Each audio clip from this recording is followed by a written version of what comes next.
Hello friends, कैसे हैं आप लोग। तो फ्रेंड्स, आज आपका क्लास में मॉडर्न हिस्ट्री का 1857 का विद्रोह से रिलेटेड जितने भी एमसीक्यू एनसीईआरटी बेस्ड प्रश्न बनेंगे इस वीडियो में आपका कंप्लीट करवा दिया जाएगा। फ्रेंड्स, बीपीएससी टीआरई 4 का आप लोग तैयारी कर रहे हैं तो आपको पता है कि मैंने मॉडर्न हिस्ट्री का एक वीडियो में पूरा मैराथन क्लास थ्योरी कंप्लीट करवा दिया है। अगर आपने वो थ्योरी क्लास नहीं देखा है तो इस वीडियो के डिस्क्रिप्शन में मैं लिंक दे दूंगा, उसमें पूरा मॉडर्न हिस्ट्री को कंप्लीट करवा दिया गया है। सभी एनसीईआरटी चैप्टर और प्रश्न को एक वीडियो में ही आपको कंप्लीट करवाया गया। अगर आपने वो वीडियो देख लेते हैं तो आपका एक भी प्रश्न एग्जाम में नहीं छूटेगा। आप अच्छे से क्लास कर लेते हैं, किसी भी क्लास का आप तैयारी कर रहे हैं तो आपके लिए वह क्लास बहुत ही इम्पॉर्टेंट है। और पीआरटी में आपको पता है कि फ्रेंड्स कि मॉडर्न हिस्ट्री का 18 से 22 प्रश्न एग्ज़ाम में देखने को मिलेगा आपका, ये आप याद रखिएगा। और अगर किसी का हिस्ट्री ऑनर्स है टीजीटी या फिर पीजीटी में, उसको भी हिस्ट्री से बहुत सारा प्रश्न एग्ज़ाम में देखने को मिलेगा। तो फ्रेंड्स, मैं आपको एक ही एडवाइस करूँगा कि सबसे पहले आप लोग थ्योरी क्लास देख लीजिए, उसके बाद जब आप एमसीक्यू देखेंगे, जैसे कि आज का क्लास है ये एमसीक्यू है, इसी तरह का मैं 1857 का विद्रोह सेम उसमें मैंने थ्योरी क्लास कंप्लीट करवाया है। उधर उस क्लास में थ्योरी करवाया हूँ और यहाँ पे जो आपका हो रहा है यह एमसीक्यू है। तो अगर ये क्लास भी आप देख लेते हैं तो ये क्लास में भी आपका प्रश्न बहुत सारा एग्जाम में देखने को मिल जाएगा, क्योंकि ये क्लास भी एनसीईआरटी बेस्ड के आधारित पर ही है। अब फ्रेंड्स, मैं आपको यकीन दिलाता हूँ, आज का अगर आप क्लास वीडियो के अंत तक देख लेते हैं तो 1857 का विद्रोह से रिलेटेड एग्ज़ाम में यानी कि टीआरई 4 में जितने भी प्रश्न पूछा जाएगा आपको इस क्लास से ही देखने को मिलेगा। तो चलिए प्रश्न को शुरू करते हैं।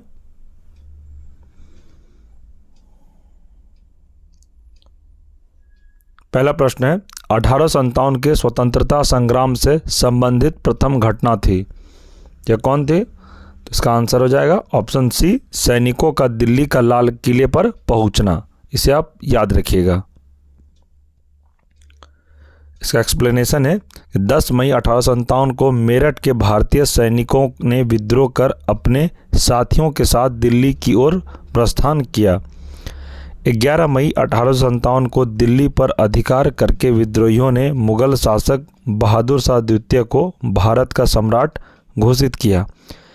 इस प्रकार सैनिकों का दिल्ली के लाल किले पर पहुंचना 1857 के स्वतंत्रता संग्राम की प्रथम घटना थी। इस बात को आप ध्यान रखिएगा।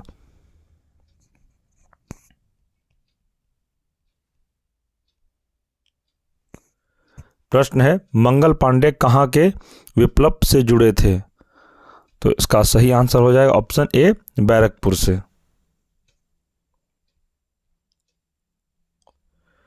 29 मार्च 1857 को 34वीं इन्फेंट्री रेजिमेंट के बैरकपुर छावनी के मंगल पांडे नामक एक सिपाही के चर्बी युक्त कारतूस के प्रयोग से इनकार करते हुए विद्रोह कर दिया एवं उच्च अधिकारी लेफ्टिनेंट बाग और लेफ्टिनेंट जनरल हॉर्न की हत्या कर दी। 8 अप्रैल 1857 को एक सैन्य अदालत ने निर्णय के बाद मंगल पांडे को फांसी की सजा दी गई। मंगल पांडे तत्कालीन गाजीपुर वर्तमान बलिया जिले के रहने वाले थे। इसे आप ध्यान रखिएगा।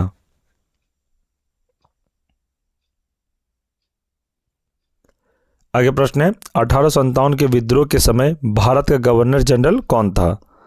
तो फ्रेंड्स, इस क्लास में जितने भी मैं आपको प्रश्न करवा रहा हूँ आप याद रखिएगा फ्रेंड्स, ये सभी एनसीईआरटी के ही प्रश्न को लिया गया है।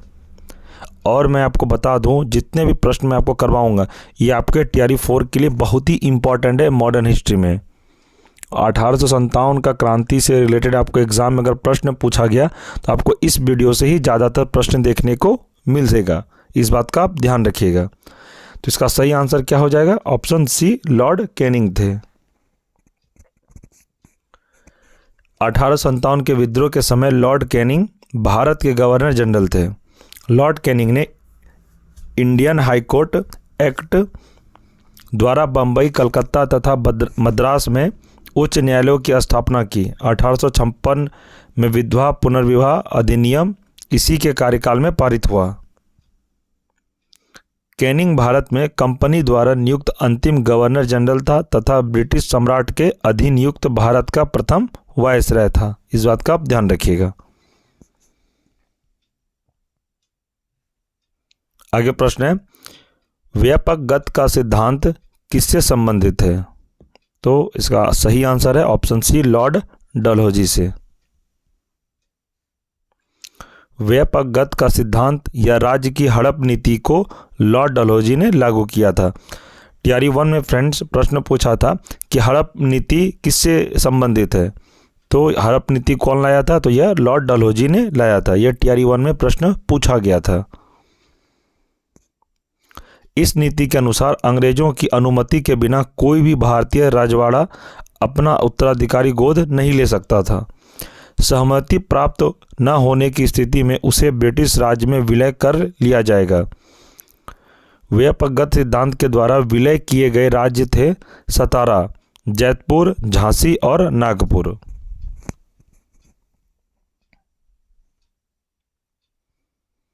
प्रश्न है, 1857 की क्रांति में बिहार में विद्रोह का प्रमुख केंद्र था, तो ये कौन थे? तो यह ऑप्शन डी, जगदीशपुर। और फ्रेंड्स आपका ये बिहार से रिलेटेड प्रश्न है, तो ये प्रश्न आपके लिए इंपॉर्टेंट हो सकता है टीआरई 4 के लिए। ये प्रश्न को आप नोट डाउन जरूर कर लें, क्योंकि आपका टीआरई 4 बिहार का एग्जाम है और बिहार से रिलेटेड भी आपको 2 से 4 प्रश्न हर सब्जेक्ट में देखने को मिलेगा। इस बात का आप ध्यान रखिएगा। 1857 ईस्वी के विद्रोह में 15 जुलाई 1857 से 20 जनवरी 1858 के मध्य जगदीशपुर आरा बिहार विद्रोह का प्रमुख केंद्र था। यहाँ जमींदार कुंवर सिंह ने वृद्धावस्था में भी विद्रोह का नेतृत्व किया।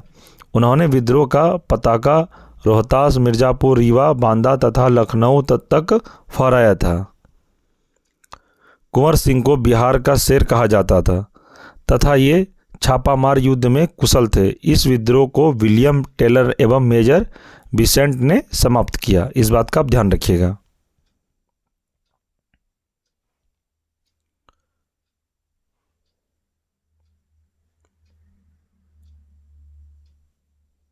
आगे प्रश्न है, 1857 के बरेली विद्रोह का नेता कौन था? तो बरेली विद्रोह का नेता कौन था? इसका सही आंसर ऑप्शन ए, खान बहादुर खान। जितने भी प्रश्न मैं आपको एमसीक्यू करा रहा हूँ फ्रेंड्स, आप जब मॉडर्न हिस्ट्री का एक वीडियो में पूरा मैराथन क्लास देखेंगे, ये सभी थ्योरी को उस वीडियो में कंप्लीट कराया गया है। अगर आप थ्योरी क्लास अच्छे से कर लेते हैं तो आपका एमसीक्यू में एक भी प्रश्न नहीं छूटेगा और आपको सेल्फ कॉन्फिडेंस बढ़ जाएगा कि एग्ज़ाम में आपका एक भी प्रश्न नहीं छूटेगा। अगर 1857 की क्रांति से रिलेटेड कोई भी प्रश्न देगा, अगर आप थ्योरी पढ़े रहेंगे और उसके बाद एमसीक्यू पढ़े रहेंगे, तो आपका मॉडर्न हिस्ट्री में एक भी प्रश्न नहीं छूटेगा। ये मैं आपको गारंटी के साथ कह रहा हूँ। बरेली में खान बहादुर खान ने 1857 के विद्रोह का नेतृत्व किया और स्वयं को नवाब घोषित किया। मुगल सम्राट बहादुर शाह द्वितीय ने खान बहादुर को वायसराय के पद पर नियुक्त किया। बरेली में कैंपबेल ने विद्रोह का दमन किया था। इन्हें 24 फरवरी 1860 को नगर छावनी कोतवाली में फांसी दी गई। इस बात का आप लोग ध्यान रखिएगा। आगे प्रश्न है, भारतीय स्वाधीनता आंदोलन का सरकारी इतिहासकार कौन था? तो इस प्रश्न का सही आंसर है option D, S N Sen. Friends ये आपका कोई टेस्ट नहीं है, बस ये आपको रिवीजन क्लास है। अगर आप कोई पहली बार चैनल पे भी जुड़े हैं तो ये क्लास आपके लिए बहुत ही इंपॉर्टेंट है। भारत सरकार ने 1956 ईस्वी में सुरेंद्र नाथ सेन को सन 1857 के भारतीय स्वाधीनता आंदोलन के इतिहास को लिखने तथा दायित्व सौंपा। इस संदर्भ में लिखी गई उनकी पुस्तक 1857 यानी 1857 एसएन सेन के अनुसार 1857 का विद्रोह धार्मिक आंदोलन के रूप में आरंभ हुआ, किंतु इसका समापन स्वतंत्रता संग्राम के रूप में हुआ था।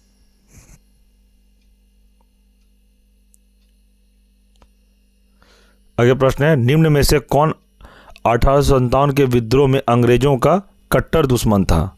तो ये कौन थे? तो इसका आंसर ऑप्शन ए, मौलवी अहमदुल्ला शाह। फैजाबाद उत्तर प्रदेश में 1857 के विद्रोह को मौलवी अहमदुल्ला ने नेतृत्व प्रदान किया। अहमदुल्ला के विषय में अंग्रेजों ने कहा कि वे अदम्य साहस के गुणों से परिपूर्ण और दृढ़ संकल्प तथा विद्रोहियों में सर्वोत्तम सैनिक है। अहमदुल्ला की गतिविधियों से सरकार इतनी चिंतित थी, उसने इन्हें पकड़ने के लिए 50,000 रुपये का नगद इनाम घोषित किया था। इस बात का आप लोग ध्यान रखिएगा।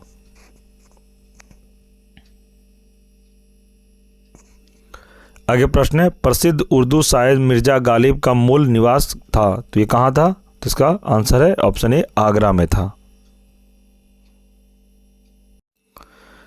इसका एक्सप्लेनेशन देखते हैं।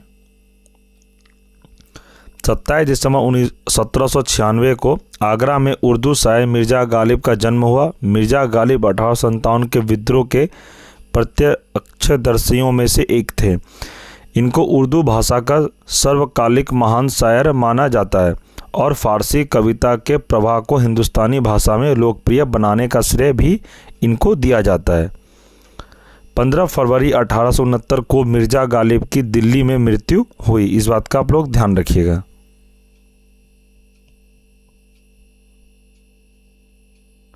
आगे प्रश्न है, महारानी विक्टोरिया ने भारतीय प्रशासन को ब्रिटिश ताज के नियंत्रण में लेने की घोषणा कब की थी? तो इसका आंसर हो जाएगा 1 नवंबर 1858 को। 1857 के विद्रोह के असफल होने के तत्काल बाद ब्रिटिश क्राउन ने 1 नवंबर 1858 को कंपनी से भारत पर शासन करने के सभी अधिकार नियंत्रण में लेने की घोषणा की। इस उद्घोषण को लॉर्ड कैनिंग ने इलाहाबाद में आयोजित दरबार में पढ़ा। इस घोषणा के द्वारा भारत में कंपनी के शासन को समाप्त कर दिया गया तथा भारत का शासन सीधे ब्रिटिश क्राउन के अधीन कर दिया गया। फ्रेंड्स, आपके पास अगर हमारा कॉन्टैक्ट नंबर नहीं है तो आप हमारा कॉन्टैक्ट नंबर आप लोग लिख लीजिए। अगर किसी भी तरह का आप लोग को प्रॉब्लम हो या एग्ज़ाम से रिलेटेड या किसी सब्जेक्ट का क्लास आपको अगर करना हो, आप हमें बता सकते हैं, या कोई प्रॉब्लम हो तो आप कमेंट में भी आप प्रश्न अपना पूछ सकते हैं। अगर आपको डायरेक्ट मेरे से बात करना हो किसी भी रिलेटेड, यानी नोट से रिलेटेड, स्टडी मटेरियल से रिलेटेड, तो आप मेरे से बात कर सकते हैं। आप लोग नंबर नोट कर लीजिए, 9709427320। फिर से मैं कह देता हूँ, 9709427320। ये नंबर आप सेव कर लीजिएगा। फ्रेंड्स, आपको किसी भी तरह का डाउट हो, कुछ पूछना हो, आप मेरे से डायरेक्ट पूछ सकते हैं। आपके मन में किसी भी तरह का सवाल कन्फ्यूज़न क्रिएट कर रहा हो या प्रश्न आपको कोई अगर समझ में नहीं आया तो आप मेरे से पर्सनली पूछ सकते हैं। आप हमें व्हाट्सएप भी कर सकते हैं, आप हमें टेलीग्राम पर भी मैसेज करके पूछ सकते हैं। कोई टेंशन की बात नहीं है। आगे प्रश्न देखते हैं। निम्नलिखित में से कौन असम में 1857 की क्रांति का नेता था? यह दीवान मनीराम दत्त थे। तो इस बात का आप लोग ध्यान रखिएगा।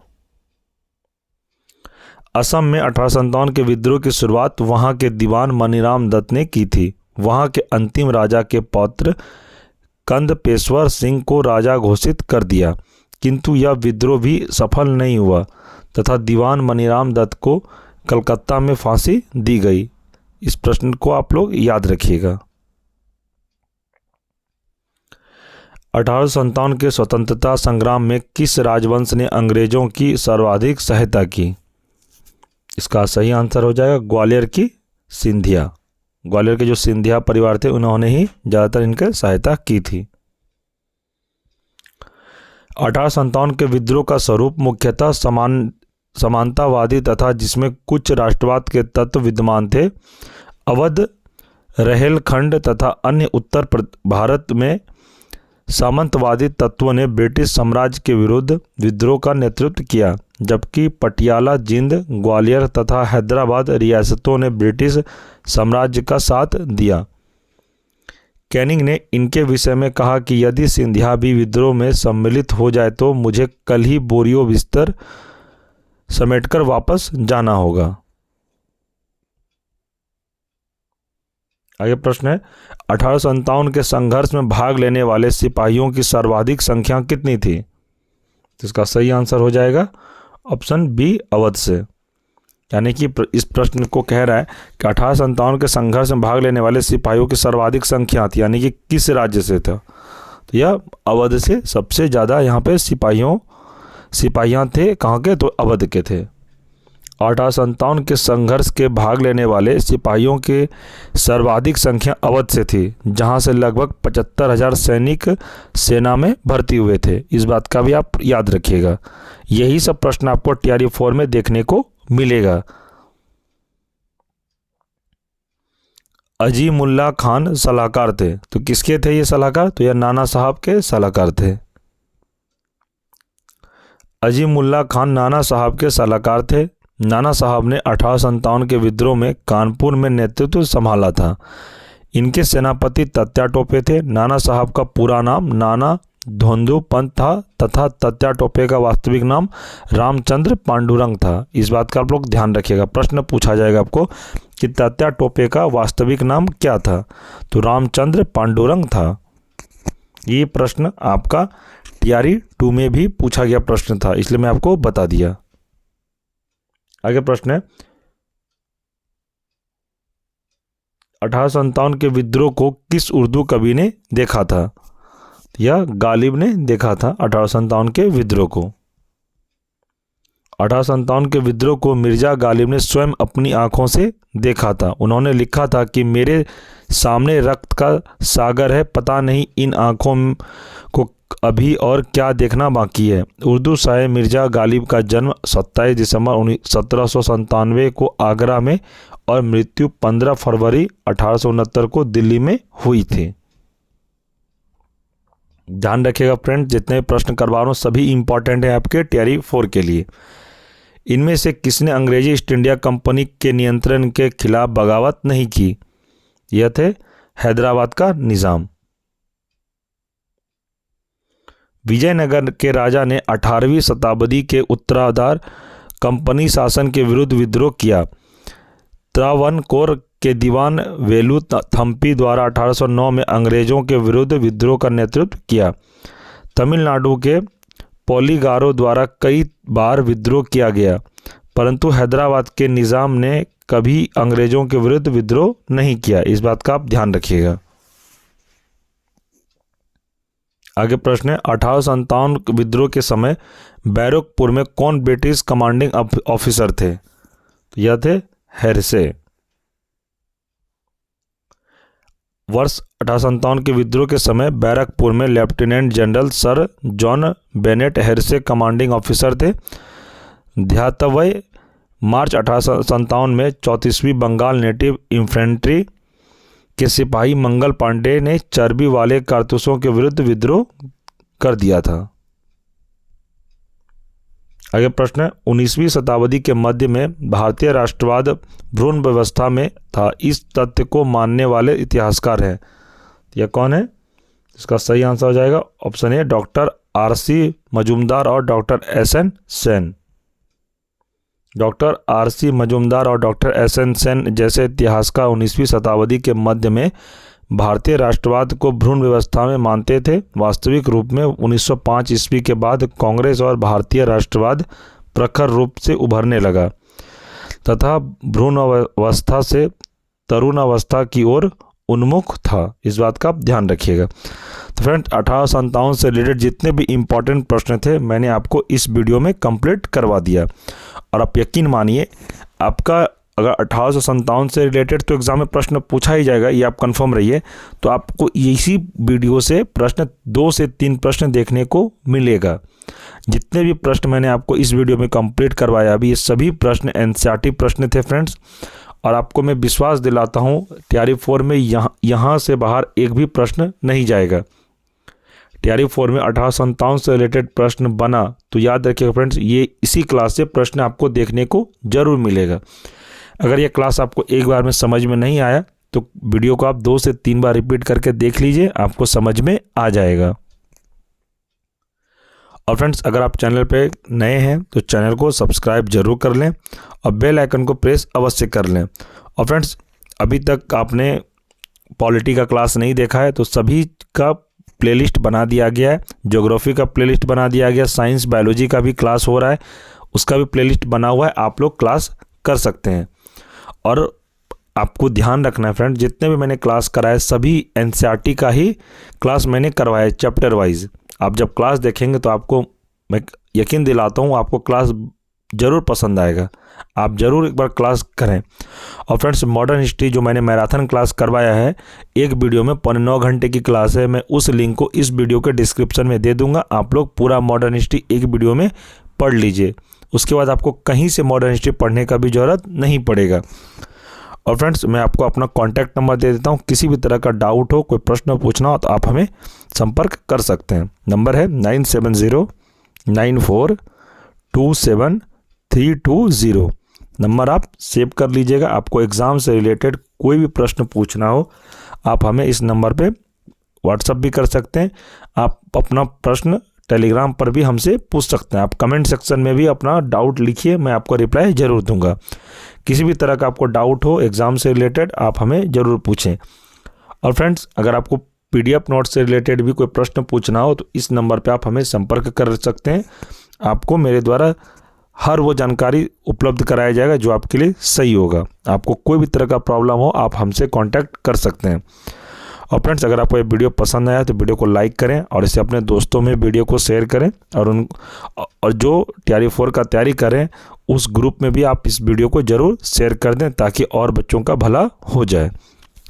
तो फ्रेंड्स, हम लोग दूसरे वीडियो में मिलेंगे। और फ्रेंड्स, इस क्लास का PDF नोट्स आपको चाहिए तो टेलीग्राम का मैं लिंक दे दूंगा। टेलीग्राम, इस वीडियो के डिस्क्रिप्शन में टेलीग्राम का लिंक आपको मिल जाएगा और टेलीग्राम ग्रुप में आप ज़रूर ज्वाइन हो जाइए। टेलीग्राम पे ज्वाइन इसलिए मैं होने कहता हूँ कि उस टेलीग्राम ग्रुप में ही सारा PDF स्टडी मटेरियल सेंड किया जाता है। आप लोग टेलीग्राम पर ज़रूर ज्वाइन हो जाइए। मैं सभी को कहता हूँ, आपको सारा नोट्स टेलीग्राम पर ही प्रोवाइड करवा दिया जाएगा। तो ठीक है फ्रेंड्स, मिलते हैं हम लोग नेक्स्ट वीडियो में। तब तक के लिए धन्यवाद।